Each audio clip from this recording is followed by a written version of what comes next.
Hi, welcome to How to Repair. Today we're going to have a look at 3 different makes of washing machine and one of the most common faults that occurs with all washing machines. Things get stuck between the inner and outer drum. Things like bra wires, small socks, coins are one of the most common. People who have DIYers in the family might leave screws, nuts, bolts and so on left in their pockets when a wash is being done, and small rags can actually lodge their way through the drum. Most of the time this is due to overloading the machine, where items actually push their way to the front of the glass, and as it's spinning on what rinses, they can lodge themselves down between the drum. What I'm going to show you in this video is how to find the items and also how to remove them. Right, first let's have a look at a machine which the drum is turning perfectly. You may get a small amount of noise off the machine as the drum's rotating. We can rotate it both ways, and if you hear a slight tickety noise, that could be the brushes on the armature, but that drum is perfect. There's nothing wrong with it at all. Next we're going to have a look at a drum which has got an item stuck in it, and I'll show you. I've actually placed these items in the machine so you can actually hear what it sounds like. You can hear a scraping noise. Rotate it the other way. This is actually a bra wire which I've actually lodged in there so you can see how it lodges itself, usually around the heating element. The other type of noise that you may get when an item is between the inner drum and outer drum is on high spin. You may get a clickety noise, coins rattling about in the bottom of the drum.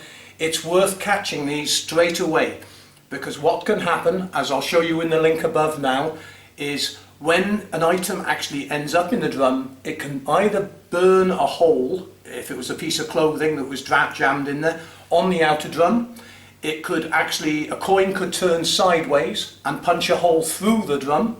All of these are irreparable damage usually, and it's worth catching them sooner than later. Now we have an item that is actually lodged between the inner drum and the outer drum. First thing you'll notice is the drum is very hard to turn. But as you can see, there is a sock which is actually lodged in between the inner and outer drum. This can easily be pulled out. There's a few ways of doing it. If you're lucky enough, you'll be able to pull the whole sock out in one complete go, or the rag. Sometimes it's worth getting a metal coat hanger and just hooking it behind and slowly pulling it up. But this one comes out reasonably easily. There's also possibility when this happens that you will warp the drum. So after you've removed the item, rotate it and make sure the drum is not warped.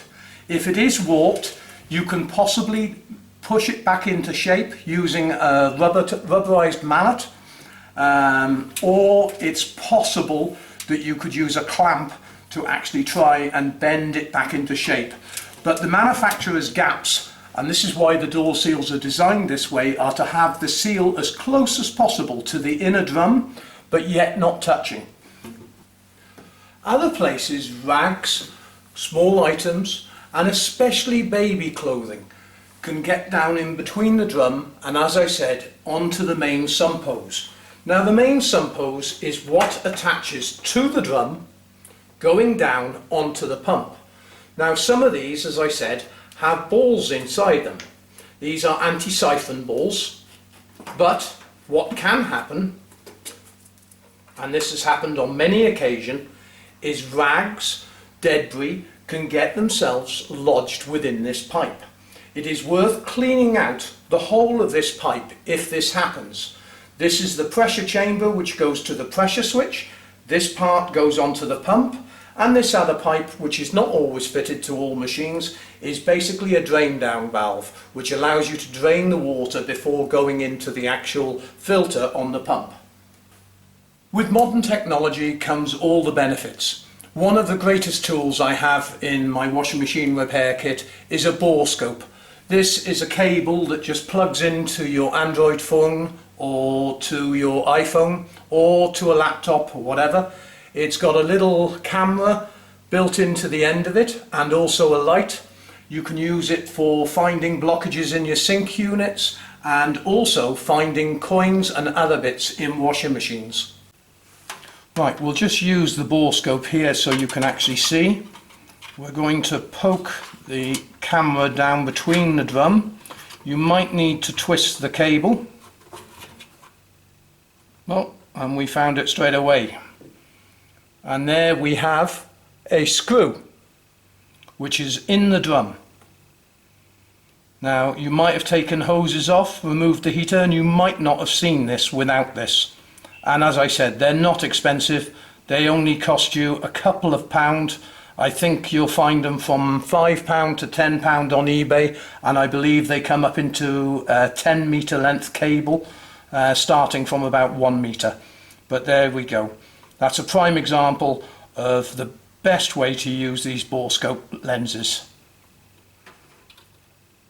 I'll put a link on the website for you so you can actually find them easily. Right, if you do have a foreign object inside the drum, there's only really two good ways to get into the drum. One is through the heating element. This will give you an angle going across the drum. The second is to remove the sump hose, which I recommend anyway if you're doing the job, just in case any debris has fallen into the pump or into the actual sump hose, which I showed you a few minutes ago. So every machine is different.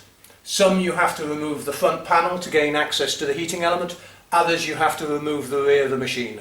I'm going to fast forward the video slightly just so you can see the two techniques for getting into the machine, but if you go on the website there are detailed video on each individual make at the website showing you how to gain access to the heating element for your specific brand, whether you have a Samsung, LG, Bosch, Hotpoint, Indesit, so on. So just look at the different videos on the website and you will actually find a technique for getting into your machine. Well, I'm quickly going to show you how to dismantle this machine. Take the soap drawer out. There's a screw at the top here that needs to be undone. Always make sure the appliance is disconnected from the electricity before starting any work. While I'm doing this, I've put some useful links in the description and on the info button above to another video on how to clean and replace a sump hose and also to remove the debris. There is also other videos on how to remove a washing machine filter and also a video on how to remove a washing machine filter that is jammed and you can't turn it by hand. But I've put the links up above. Now the other things to look out for when you have a machine that's noisy is you may have a problem with the machine not emptying in the required amount of time. You need to check the connections underneath the sink. Make sure they're clear. Also you want to make sure the motor's not loose and the pulley wheel on the back is actually not cracked, and also make sure that the concrete blocks on the machine are not loose or cracking. These can all cause large amounts of noise.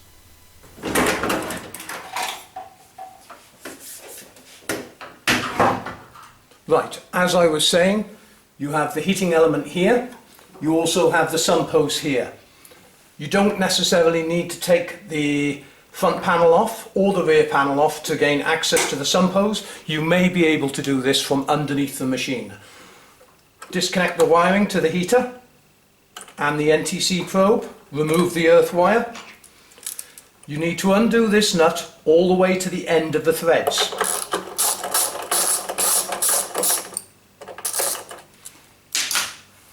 Once it's at the end of the threads, you need to tap it backwards.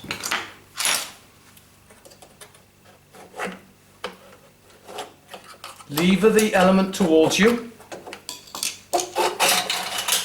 This was the one with the bar wire.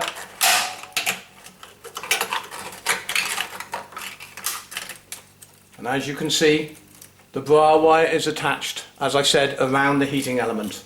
Just remove the bar wire. Now, before you put it back in, again, it's worth having a look inside with a torch. With a torch, have a look through the hole and rotate the drum, because there might be more than one item in there. As I said, get a strong light, rotate the drum and make sure there's nothing else in there. Once you've cleared the debris, you need to reinsert the heating element. It's a good idea to use some fairy liquid or detergent. Just put a drop onto the actual seal, rub it all the way around, and this will help it slide in on this face nice and easily.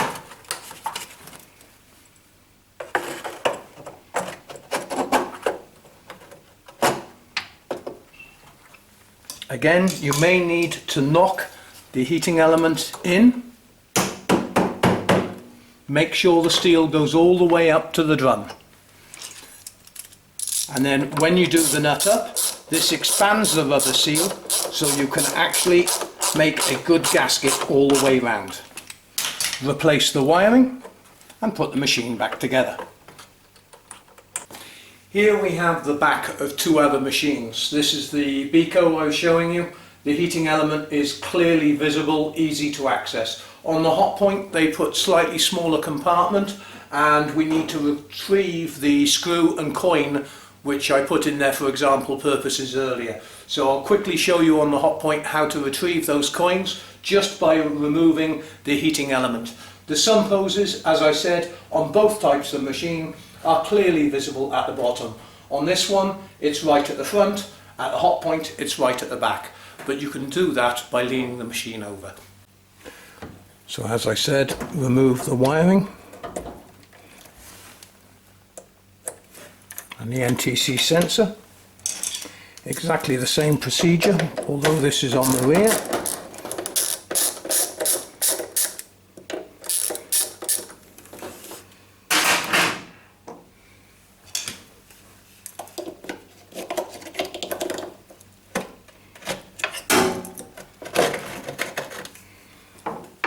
Very calcified up. So now we've got the heating element out, we can clearly see the coin. So just going in carefully with a pair of pin nose pliers. Remove the coin. And our screw is right up at the front there. You can always use the scope to get these things, but I've got a very long screwdriver with a hook on it. Just going to bring it right to the back here. Now if it goes down into the sump it doesn't matter because we can always remove the sump to get at it.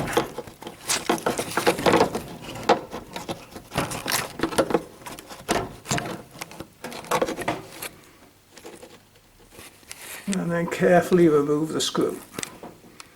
Again, make sure you put your scope up, make sure there's nothing else in there, and there you go. You just reassemble this the same as you did earlier with the other element. To gain access into the drum, there are many ways that you can actually gain access. The biggest problem nowadays is most of the manufacturers are producing welded drums, which means they no longer use screws to hold the two parts of the drums together. They actually weld them, which in my opinion is ludicrous because the manufacturers are deliberately building in built-in obsolescence, which means that after so many rotations of the drum, the bearings start to wear on the machine and they are irreplaceable now because the manufacturers are doing a disgraceful thing, which is welding the drums together. By actually having the two halves of the drum welded together, the manufacturers are actually saving a handful of screws because the actual screw points on most of them are still in that position, but instead of fitting the screws where the drum is splittable, they are now welded, which means you cannot split them. You can see all about welded drums on our website. Just type into the search in the repair guides about sealed drums and see the difference between the old way they used to make drums and the modern way they make them nowadays. They're not actually saving you any money, they're actually producing obsolescence. And there we go. After you've fixed the machine, remove the debris from the machines, check underneath for any leaks after removing the pipes, and I hope you found this video helpful. And remember, you can always support the website by buying us a beer. Thanks very much indeed for watching. Remember the other videos on how to remove a sump hose and clean a sump hose out, and also the video on how to remove a filter and remove the coins from within the pump can be found at the website on the links above and in the description. Thanks again for watching. Please remember to subscribe to our channel.